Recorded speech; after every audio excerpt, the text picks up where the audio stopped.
Hello viewers, कैसे हैं आप सब। आशा करता हूँ आप स्वस्थ होंगे और इस चैनल पे जितने भी वीडियोस अपलोड किए जा रहे हैं उन्हें आप देख रहे होंगे और उन वीडियोस के द्वारा आप सीख रहे होंगे। तो फ्रेंड्स, स्वागत है आपका आज के इस वीडियो में। तो सबसे पहले फ्रेंड्स, आप सभी को दीपावली की ढेरों सारी शुभकामनाएं और आप ऐसे ही सीखते रहिए और आगे बढ़ते रहिए। तो वीवर्स, इस चैनल पे एमएस ऑफिस का कंप्लीट कोर्स चल रहा है, जिस जिस कड़ी में फ्रेंड्स इस पे एमएस वर्ड के कई क्लासेस के वीडियोस अपलोड कर दिए गए हैं, तो आप उन्हें जा कर के देख सकते हैं और उनके द्वारा वर्ड को अच्छे से सीख सकते हैं। तो फ्रेंड्स, ये एम एस एक्सेल का कंप्लीट कोर्स है जो कि स्टार्ट हो रहा है आज से। तो आप ज़रूर से इन सभी कोर्सेज से जुड़ें और सीखें। ऑफिस के वर्क बिल्कुल ही बेसिक से एडवांस तक आपको इसमें सिखाया जाएगा। तो फ्रेंड्स, आज का ये वीडियो एम एस एक्सेल के पहले लेक्चर का है, जिसमें हम एक्सेल के स्टार्टिंग पॉइंट्स यानी इसका परिचय क्या होता है, यानी इंट्रोडक्शन क्या है, एम एस एक्सेल होता क्या है और एक्सेल के फीचर्स क्या होते हैं, यानी फीचर्स और इसकी विशेषता बोले तो क्या होता है और इसका इस्तेमाल क्या होता है, यानी यूजेस कहाँ कहाँ होता है, किन किन क्षेत्रों में हम एक्सेल का यूज़ करते हैं। और एक्सेल का जो पेज होता है वो स्प्रेडशीट के रूप में काम करता है और उसके पेज के ऊपर यानी स्प्रेडशीट के ऊपर हम कौन कौन से डॉक्यूमेंट को क्रिएट कर सकते हैं। और आगे देखें तो है यूजेस फार्मूला इन एक्सेल, यानी एक्सेल के सीट पे हम कौन कौन से फार्मूले का यूज करते हैं, उनसे हम किन किन डेटाबेस को बनाते हैं। ये सारी चीज़ें हम देखेंगे आज के वीडियो में। तो फ्रेंड्स, वीडियो स्टार्ट करने से पहले यानी लेक्चर स्टार्ट करने से पहले अगर आप इस चैनल पे पहली बार आ रहे हैं तो चैनल को सब्सक्राइब कर दीजिए, क्योंकि आपको इस चैनल पे बहुत ही यूज़फुल कंटेंट मिलता है, जिससे कि आप कंप्यूटर कोर्स और कंप्यूटर टिप्स को बहुत ही आसान तरीके से सीख सकते हैं, जिससे कि आगे के किसी भी आप कोई भी काम करें, चाहे वो ऑफिशियल हो चाहे खुद का कोई डेटा से रिलेटेड वर्क हो, तो वो इस पे बहुत ही आसान और स्मार्ट तरीके से सिखाया जाता है फ्रेंड्स। तो उसको आप बहुत ही ईजी तरीके से कर सकते हैं। तो चलिए बढ़ते हैं अपने वीडियो की तरफ, यानी आज के लेक्चर की तरफ। तो प्रोग्राम की तरफ मैं चलता हूँ। उससे पहले, प्रोग्राम की तरफ जाने से पहले कुछ मैंने नोट्स बनाए हैं इस चैप्टर से संबंधित, यानी इस इंट्रोडक्शन से संबंधित, तो उसको जान लेते हैं। तो बढ़ते हैं अगले स्लाइड में। तो फ्रेंड्स, इस स्लाइड में मैंने जो जो एक्सेल की चीज़ें हैं पॉइंट वाइज मैंने कर रखी हैं, कि जैसे कि आपको इस क्लासेस में क्या क्या बताया जाएगा और आने वाले क्लासेस में जैसे हम मतलब बेसिक से एडवांस तक जाएंगे तो कौन कौन सी चीज़ें आप सीखते जाएंगे, वो सारी चीज़ें इसमें मैंने इंक्लूड की है। तो इसमें मैंने कुछ ही चीज़ों को इंक्लूड किया है, और भी बहुत सारी चीज़ें हैं। जैसे मैं प्रैक्टिकल वर्क, ये राइट साइड में मैंने प्रैक्टिकल वर्क का एक सेल बनाया हुआ है, यानी ये अलग से यहाँ पे इसको मेंशन किया हुआ है 1 से लेकर के 10 तक। तो फ्रेंड्स, ऐसा नहीं है कि 10 तक ही आपको प्रैक्टिकल वर्क कराया जाएगा। प्रैक्टिकल वर्क फ्रेंड इसमें 40 प्लस है, यानी आपको बहुत सारी चीज़ें इसमें सीखने को मिलेंगी। तो इसमें सिर्फ आपको मैं यही कहूँगा कि इस कोर्स को कंप्लीट करने के बाद आप एक्सेल में सभी काम को बहुत ही आसान और स्मार्ट तरीके से करेंगे। तो आगे बढ़ते हैं फ्रेंड्स। तो अगर हम एम एक्स एक्सेल के इंट्रोडक्शन की बात करें, तो यानी एक्सेल का परिचय की बात करें, तो एक्सेल का उपयोग आज के काम और कारोबारी माहौल में बहुत ही महत्वपूर्ण माना जाता है। यानी कि प्रेजेंट में, वर्तमान में एक्सेल पे बहुत ही सारे कार्यों को किया जाता है। बेसिकली एक्सेल पे मैथमेटिकल और लॉजिकल कार्यों को इम्प्लीमेंट किया जाता है, यानी इनपुट के माध्यम से उसको बनाया जाता है। तो ये सारी चीज़ें आजकल के दौर में बहुत ही ज़्यादा यूज हो रही हैं एक्सेल के ऊपर। तो माइक्रोसॉफ्ट एक्सेल दुनिया में लगभग हर नियोक्ता, स्कूल और विश्वविद्यालय द्वारा प्रयोग किया जाता है।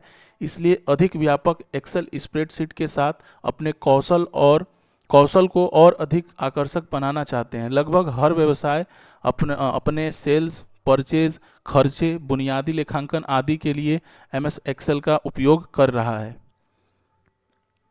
तो इसमें है कि एक्सेल होता क्या है, तो एक्सेल को जान लेते हैं कि एक्सेल क्या है।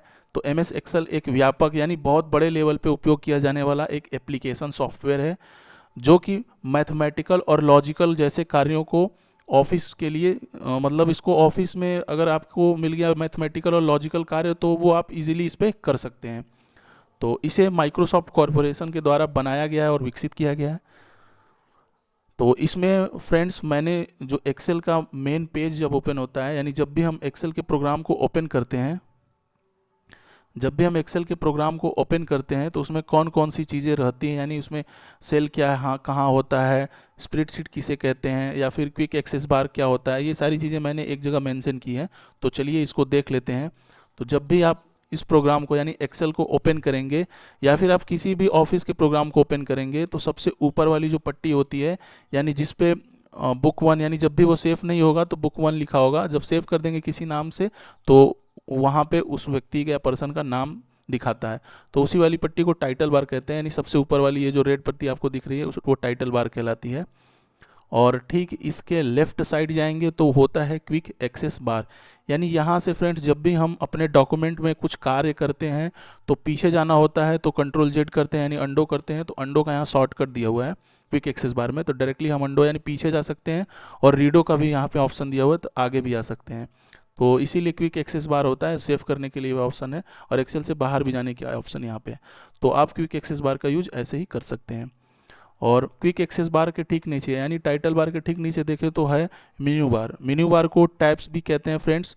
तो मेन्यू बार में क्या होता है बेसिकली कि इसमें इसके अंदर बहुत सारे रिबन्स होते हैं, और उन रिबन्स के अंदर बहुत सारे ही कमांड्स होते हैं यानी टूल्स होते हैं जिनका यूज हम अपने डॉक्यूमेंट को बनाते समय करते हैं। जैसे कि फ्रेंड्स अगर हम होम टैब की बात करें यानी होम मेन्यू की बात करें तो होम मेन्यू पे जैसे ही मैं अभी क्लिक हूँ तो होम मेन्यू में आपको देखिए क्लिपबोर्ड रिबन है, फॉन्ट रिबन है, अरेंजमेंट रिबन है, नंबर रिबन है। तो इसमें फ्रेंड्स बहुत सारे टूल्स होते हैं जिनका यूज आप अपने डॉक्यूमेंट को बनाते समय कर सकते हैं। जैसे आप डॉक्यूमेंट बनाते हैं तो आपको फॉन्ट चेंज करना होता है, तो ये सारी चीज़ें आपको कहाँ मिलेंगी, रिबन्स के अंदर ही मिलेंगी। तो रिबन्स आशा करता हूँ आपको समझ में आ गया होगा। उसके बाद है फार्मूला बार, यानी ये जो पट्टी दिख रही है आपको ये फार्मूला बार होती है। जब भी हम अपने स्प्रेडशीट पे कोई फार्मूला लिखते हैं तो फार्मूला बार पे ही शो होता है और आपके डॉक्यूमेंट को भी दर्शाता है। तो फार्मूला बार क्लियर हो गया होगा। चलिए जान लेते हैं सेल क्या होता है। तो सेल एक कमरा होता है, जब भी आपका माउस पॉइंटर जिस भी स्प्रेडशीट के जिस भी एरिया में क्लिक होगा तो वो सेल को ही दर्शाएगा। तो वो सेल होता है, यहाँ पे मैंने इसको बताया भी सेल को। और ये पूरा जो एक्सेल का जो सीट होता है वो टेबल के फॉर्मेट में होता है, तो ये मैंने आपको समझाने के लिए टेबल भी बनाया है। और फ्रेंड्स रो और कॉलम क्या होता है, तो रो आप जानते होंगे, जब भी हम लेफ्ट से राइट की तरफ इसमें कुछ लिखेंगे तो वो रो कहलाएगा, और जब भी हम ऊपर से नीचे यानी अप्स एंड डाउन की तरफ लिखेंगे वो कॉलम कहलाएगा। तो आशा करता हूँ friends cell, table, row and column clear हो गया होगा। और जिस भी पेज पे हम वर्क करेंगे उस पेज को स्प्रेडशीट कहते हैं, यानी एक्सेल के पेज को स्प्रेडशीट के नाम से जाना जाता है और इसे वर्कशीट भी कहते हैं। और जैसे ही हम राइट साइड में एकदम आते हैं तो वहाँ पे स्क्रॉल बार होता है। तो जब भी हम डेटा को बनाते हैं तो ज़्यादा हो जाता है, पेज से ओवर हो जाता है, तो उसको ऊपर नीचे करके हम उस डेटा को अपने डॉक्यूमेंट में देख सकते हैं स्क्रॉल बार की मदद से। और नीचे है सीट, तो यहाँ पे फ्रेंड्स आपको 3 सीटें मिलती हैं, तो यानी आप मल्टीपल सीट भी यहाँ से ले सकते हैं। आप किसी भी सीट पर एक टाइम में वर्क कर सकते हैं क्लिक करके उन्हीं टैब्स पर। तो फ्रेंड्स आशा करता हूँ ये एक्सेल का पूरा ओवरव्यू आपको समझ में आया होगा कि जब भी हम एक्सेल प्रोग्राम को ओपन करते हैं तो उसमें क्या क्या चीज़ें मिलती हैं, उनका नाम क्या होता है। तो ये सारी चीज़ें आपको समझ में आ गई होंगी। तो बढ़ते हैं नेक्स्ट स्लाइड की तरफ। तो इसमें है फ्रेंड्स MS एक्सेल का जो फीचर है वो क्या होता है। तो MS एक्सेल जिसका पूरा नाम माइक्रोसॉफ्ट एक्सेल होता है तथा इस एक्सेल के नाम से भी जानते हैं, एक स्प्रेडशीट प्रोग्राम है। यानी जो एक्सेल है वो क्या है, एक स्प्रेडशीट प्रोग्राम है जो कि आंकड़ों को टेबुलर फॉर्मेट में, यानी जो भी हम डेटा इसमें बनाते हैं वो टेबल फॉर्मेट में होता है, उसको हम ओपन कर सकते हैं, टेबुलर फॉर्मेट वाले डेटा को क्रिएट कर सकते हैं और उस डेटा को एडिट भी कर सकते हैं, उसकी फॉर्मेटिंग भी करेंगे और उसमें कैलकुलेशन का भी वर्क करेंगे, और उस टेबुलेट फॉर्मेट को कहीं अगर हमें शेयर करना हो तो वो भी कर सकते हैं और इसे प्रिंट भी कर सकते हैं। MS एक्सेल को जो है माइक्रोसॉफ्ट कॉरपोरेशन के द्वारा बनाया गया है और जो एक्सेल है वो MS ऑफिस का ही एक भाग है। तो MS एक्सेल का उपयोग आजकल हम सभी के द्वारा हर व्यावसायिक क्षेत्र में हो रहा है और बहुत ही बड़े रूप से हो रहा है, क्योंकि यह किसी भी कार्य को बहुत ही आसान तरीके से और काफ़ी कम समय में पूरा कर देता है। इसी वजह से इसका काम हर क्षेत्र में हो रहा है। उदाहरण के लिए इसका उपयोग बिलिंग के क्षेत्र में, यानी जो बिल्स बनते हैं फ्रेंड्स, यानी जो इनवॉइस भी बनती है वो एक्सेल पे डिज़ाइन होती है। तो जब भी हम बेसिक चीज़ें क्लियर कर लेंगे, एडवांस की तरफ बढ़ेंगे, तो मैं आपको बिलिंग बनाना, डेटा मेंटेनेंस करना और इनवॉइस कैसे बनती है, फिर उसके बाद रिजल्ट ऑफ क्लास 10th यानी 10th और 12th का रिजल्ट कैसे बनता है, और भी इसमें डेटा मेंटेनेंस के वर्क कैसे होते हैं, ये सारी चीज़ें आपको धीरे धीरे बारी बारी इसमें क्लियर कराता जाऊँगा। तो उदाहरण के लिए इसमें बता रहा है कि इसका उपयोग बिलिंग के क्षेत्र में, डेटा प्रबंधन में, विश्लेषण में, इन्वेंट्री बनाने में, वित्त व्यावसायिक कार्यों में तथा मैथमेटिकल के जो बड़े कार्य होते हैं यानी जो कि इंसान से ना हो पाए, वो भी सारी चीज़ें इसमें की जा सकती हैं। तो एमएस एक्सेल हमें डेटा को ऑर्गेनाइज करने, स्टोर करने और एनालिसिस करने में मदद करता है। एमएस एक्सेल हमें विभिन्न कार्यों को पूरा करने में भी मदद करता है, जैसे कि कोई भी हमें टेबुलर फॉर्मेट का डेटा उसको एडिट करना हो, या फिर उसको फॉर्मेटिंग करना हो, या फिर टेबुलेशन में कुछ डेटा बनाना हो, स्टोर करना हो, या फिर उसमें कुछ चेंजेस लाने हो, या फिर चार्ट बनाना हो। चार्ट भी फ्रेंड्स किसी भी डेटा को एनालाइज करने के लिए बनाया जाता है। तो ये सारी चीज़ें आपको धीरे धीरे पता चल जाएंगी। फिर प्रिंटिंग है, प्रिंटिंग भी आप कर सकते हैं, कंसोलिडेटिंग भी कर सकते हैं, और उसको ग्रुप में भी कर सकते हैं और तथा अनग्रुप में भी करेंगे, और उसको कम्युनिकेटिंग तथा और भी बहुत सारे काम हैं जिसको धीरे धीरे आपको मैं बताता जाऊँगा। तो आगे स्प्रेडशीट, तो स्प्रेडशीट के बारे में मैंने फ्रेंड्स जब भी ओवरव्यू बताया था, एक्सेल का जब प्रोग्राम ओपन होता है तो उसका ओवरव्यू में मैंने बताया था कि जो भी पेज होता है वो एक स्प्रेडशीट ही होता है, यानी रो और कॉलम का एक श्रेणी होता है और उसको ही स्प्रेडशीट कहते हैं। यानी एक्सेल का जो पेज होता है वो टेबुलर फॉर्मेट में होता है, इसलिए उसको क्या कहते हैं, स्प्रेडशीट कहते हैं। इसमें तैयार किए गए डेटा द्वारा विभिन्न गणनाओं के कार्य को संपन्न किया जा सकता है। विभिन्न गणनाओं जैसे गणितीय, अकाउंटिंग आदि करने के लिए सूत्र एवं फंक्शन भी एक्सेल के प्रोग्राम में मौजूद होते हैं, और उनका इस्तेमाल आप अपने स्प्रेडशीट पे कर सकते हैं अपने डेटा को बनाते समय। प्रिंट करने के विकल्प तथा फॉर्मेटिंग संबंधित सभी जानकारी, कमांड्स भी आपके एक्सेल प्रोग्राम में स्प्रेडशीट के ऊपर मौजूद होती है। स्प्रेडशीट वास्तव में एक पेपर है, यानी एक पेज है जिसमें रो और कॉलम बने होते हैं। तो फ्रेंड्स मैंने अभी आपको कुछ देर पहले ही बताया कि जो स्प्रेडशीट होता है वो रो और कॉलम से मिला जुला एक पार्ट होता है, यानी उन्हीं से द्वारा बना हुआ पेज होता है, जिसमें डेटा, नंबर या टेक्स्ट आप लिख करके कोई भी डेटा टेबुलर फॉर्मेट में क्रिएट कर सकते हैं। उदाहरण के लिए आजकल जितनी भी बड़ी बड़ी कंपनियां हैं वो सारी कंपनियां क्या करती हैं, अपने डेटा को क्रिएट करने के लिए, चाहे वो बैलेंस शीट हो या फिर इनवॉइस हो, और भी बहुत सारी चीज़ें इसी एक्सेल के ही प्रोग्राम पे डिज़ाइन या बनवाती हैं। ठीक है, डिज़ाइन करवाती हैं, बनवाती हैं। तो फ्रेंड्स बढ़ते हैं अब थोड़े प्रैक्टिकल वर्क की तरफ, यानी एक्सेल के प्रोग्राम को ओपन करते हैं और उसमें जानते हैं कि उसमें कैसे एक्सेल का प्रोग्राम काम करता है, उसमें मैथमेटिकल वर्क्स कैसे होते हैं। तो चलिए जानते हैं उसको। तो उसके लिए हम अपने प्रोग्राम को ओपन कर लेंगे। फ्रेंड्स आप अपने कंप्यूटर में सर्च में जा करके वहाँ पे लिखेंगे एक्सेल तो आ जाएगा। मैंने पहले से ही एक्सेल ओपन कर रखा है, तो यहाँ पे आ जाऊँगा। तो फ्रेंड्स यही स्प्रेडशीट है, ये पूरा रो और कॉलम के फॉर्म में है, ये टेबुलर फॉर्म में। तो फ्रेंड्स यहाँ पे क्या होता है कि आपको जो कॉलम होता है, जो यहाँ पे आपको कॉलम मिलेगा वो क्या होगा, वो अल्फ़ाबेट्स में होता है। जैसे देखिए अल्फ़ाबेट्स है ABCDE ऐसे करके है ना फ्रेंड्स, तो ये सभी क्या है, कॉलम में है। यानी कि अभी अभी आपसे क्वेश्चन मैं कर दूं या फिर फ्यूचर में मैं करूं या फिर कहीं आपको मिल जाए कि जो एक्सेल का एक्सेल के जो अल्फ़ाबेटिकल वैल्यूज़ होते हैं, यानी अल्फ़ाबेटिकल वैल्यूज़ होते हैं, वो किस फॉर्म में होते हैं, रोज़ फॉर्म में होते हैं या फिर कॉलम फॉर्म में होते हैं। तो देखिए कॉलम फॉर्म में आप बोलेंगे, क्योंकि जब भी मैं उन पे क्लिक करके ड्रैग एंड ड्रॉप कर रहा हूँ, यानी जब भी ऊपर से यानी अप एंड डाउन कर रहा हूँ, खींच रहा हूँ, ड्रैग एंड ड्रॉप कर रहा हूँ, तो वो हमें उसी सेल को क्या कर रहा है, डिफाइन कर रहा है। यानी कि जैसे मैंने F से ऊपर की तरफ मैंने ड्रैग एंड ड्रॉप किया तो उसी सेल को वो डिफाइन किया, यानी हम कॉलम में ही इंटर किए हैं। तो ऐसे आप क्लियर कर लेंगे कि जो भी हमारा अल्फ़ाबेट्स है वो कॉलम को डिफाइन करता है, यानी दर्शाता है, और जो भी नंबर्स होते हैं वो क्या करते हैं फ्रेंड्स, वो रो को डिफाइन करते हैं, यानी रो को बताते हैं। जैसे आपके सामने आप देख रहे हैं स्क्रीन के ऊपर, मैं जैसे ही नंबर के ऊपर जैसे 4 नंबर पे क्लिक करके drag and drop left to right कर रहा हूँ, तो क्या हो रहा है फ्रेंड्स, ये रो ही बन रहा है। तो आशा करता हूँ इसमें रो और कॉलम तो क्लियर ही हो गया होगा फ्रेंड्स। और जो अल्फ़ाबेट्स हैं वो कॉलम को डिफाइन करते हैं यानी बताते हैं, और जो नंबर होता है वो रो को बताता है। ये सारी चीज़ें क्लियर हो गई होंगी। तो जो भी इसका स्प्रेडशीट होता है फ्रेंड्स, वो क्या होता है, कैलकुलेटर की तरह काम करता है। तो कैसे यह कैलकुलेटर की तरह काम करता है, तो चलिए मैं अभी आपको एक एग्जाम्पल दिखा रहा हूँ, जिसमें मैं आपको 1 से लेकर के 100 तक सिर्फ 2 इनपुट के माध्यम से ही लिख करके दिखाऊंगा, यानी 1 से लेकर 100 तक। देखिए यहाँ पे मैं लिख रहा हूँ 1 और नीचे 2 लिख रहा हूँ। लिखने के बाद मैं करूँगा क्या कि 1 पे क्लिक करूँगा, क्लिक करने के बाद 2 को भी सेलेक्ट कर लूँगा, और सेलेक्ट करने के बाद जैसे ही मैं इसको ड्रैग करूँगा यानी खींचूँगा, तो जितना तक खींचूँगा उतना तक क्या करेगा फ्रेंड्स, ये हमें गिनती दे देगा।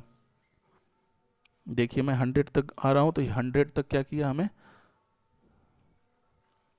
इसको ऊपर ले जाते हैं फ्रेंड्स। यही स्क्रॉल बार है और ये स्क्रॉल बटन है फ्रेंड्स राइट साइड में, जो मैंने आपको ओवरव्यू में बताया था। तो यहाँ पे देखिए मैंने 1 से लेकर के 100 तक क्या किया है, गिनती लिख दी है फ्रेंड्स। तो ऐसे ही आप क्या करेंगे, लिख सकते हैं। आपको इसमें इनपुट नहीं देना होगा, क्योंकि एक्सेल का जो स्प्रेडशीट है वो एक कैलकुलेटर की तरह काम करता है। तो अब मुझे टेबल लिखना है फ्रेंड्स। तो टेबल लिखने के लिए क्या करना है, टेबल लिखने के लिए आपको सिर्फ इतना ही काम करना है, टेबल जितना लिखना चाहते हैं उतना लिख देगा ये, क्योंकि इसका जो स्प्रेडशीट है वो एक कैलकुलेटर की तरह है। तो चलिए देखते हैं। अब जैसे मुझे 2 से लेकर के 5 तक का टेबल लिखना है, तो यहाँ 2 लिखूँगा और नीचे टैब करके नहीं फ्रेंड्स, आप वो डाउन जो बटन होता है कीबोर्ड का, डाउन पे क्लिक करके यहाँ पे 4 लिख देंगे। और करेंगे क्या, 2 पे क्लिक करेंगे माउस से, क्लिक करने के बाद छोड़ना नहीं है, करते ही आपको 4 पे सेलेक्ट करना है। सेलेक्ट हो जाए तब आप छोड़िए माउस का बटन। छोड़ने के बाद आप इसको करिए क्या, थोड़ा सा ड्रैग करिए 5 तक ले आइए, क्योंकि हमें 5 तक चाहिए। तो देखिए फ्रेंड्स 2 3 4 5 तक किए तो 5 नहीं आया, क्योंकि हमें एक और वैल्यू देना होगा, क्योंकि जब 2 वैल्यू देंगे तभी हमें ये कैलकुलेशन करके दिखाएगा। तो एक और वैल्यू दे देते हैं, 3 डाल देते हैं, और यहाँ पे 3 2 जा 6 होता है। तो 2 वैल्यूज़ मैंने यहाँ पे डाल दिया और दोनों को सेलेक्ट करके 5 तक चाहिए, 3 4 एंड 5। तो देखिए 2 वैल्यू डाला, 2 वैल्यू अपने से दे दिया, तो यहाँ 10 तक हम ड्रैग एंड ड्रॉप कर देंगे। तो देखिए फ्रेंड्स 2 से लेकर के 5 तक टेबल अपने से ये क्या किया, इनपुट किया इसमें। तो फ्रेंड्स ऐसे ही आप स्प्रेडशीट के ऊपर वर्क करेंगे। इसमें आपको सिर्फ एक इंस्ट्रक्शन देना होता है, उसी इंस्ट्रक्शन के आधार पर सारा का सारा कैलकुलेशन ये कर देता है। तो अब मैं इसमें आपको फ्रेंड्स एक फार्मूले का यूज़ सिखा रहा हूँ, को वो फार्मूला कैसे यूज होता है वो देखिएगा। तो वो फार्मूला है फ्रेंड्स सम का, यानी सम से हम plus minus multiplication and division आदि काम कर सकते हैं। तो इसका यूज कैसे हम करेंगे, तो जैसे फ्रेंड्स आपको बहुत सारे वैल्यूज़ मिल जाते हैं एक साथ, जैसे हमें एक लिस्ट मिल गई है, उसको हमें ऐड करना है, तो आप क्या करते हैं, कैलकुलेटर से करते हैं। तो वैसे ही फ्रेंड्स इस पे भी कर सकते हैं। जैसे मैं यहाँ पे वैल्यूज़ दे दे रहा हूँ 500 200 125 400, और यहाँ पे ये वैल्यू दे दे रहा हूँ। तो फ्रेंड्स अगर मैं इसको खुद से मतलब जोड़ूंगा, प्लस करूंगा, तो थोड़ा सा मुझे समय लग सकता है, लेकिन एक्सेल में जैसे ही मैं सम का फार्मूला इनपुट करूंगा और इस पे वैल्यूज़ भरूंगा, वो तुरंत ही हमें इसको ऐड करके दे देता है। तो तुरंत ऐड करना है इस वैल्यू को, तो आप डायरेक्ट सेलेक्ट करके यहाँ पे ऑटो सम पे जाएंगे, होम टैब पे क्लिक रखिएगा फ्रेंड्स, ऑटो सम पे जाएंगे राइट साइड, तो नीचे ही तुरंत ही उसको ऐड करके ये ऑप्शन दे देता है। तो अगर इसको फार्मूला में यूज करना हो तो इस पर ठीक राइट क्लिक करेंगे, नहीं फ्रेंड्स किसी भी आप सेल में चले जाइएगा, जाने के बाद पहले इक्वल करना है। क्यों इक्वल करना है, क्योंकि एक्सेल के स्प्रेडशीट में किसी भी फॉर्मूले का यूज करने से पहले आपको इक्वल लगाना होगा, यानी बराबर का चिन्ह देना होगा, उसके बाद किसी फॉर्मूले का यूज होता है। तो मैं सम बता रहा हूँ तो इक्वल सम करूँगा। तो सम करने के बाद आपको ब्रैकेट देना होता है, क्योंकि जितने भी वैल्यूज़ हैं या लेने हैं उसको हम सम ब्रैकेट के अंदर ही लिखेंगे। तो अब हमें जितना भी प्लस करना है एक बार सेलेक्ट करेंगे, सेलेक्ट करने के बाद ब्रैकेट क्लोज और कीबोर्ड से इंटर बटन प्रेस करेंगे, तो जितने भी वैल्यूज़ को हमने सेलेक्ट किया था वो क्या करा है, ऐड कर दिया है, यानी जोड़ दिया है। तो ऐसे ही फ्रेंड्स आप इसको घटा भी सकते हैं। तो घटाने के लिए क्या करेंगे, दूसरे सेल में जाएंगे, आप इसी में कर सकते हैं, यहाँ पे चले आइए ताकि अच्छे से विजिबल हो।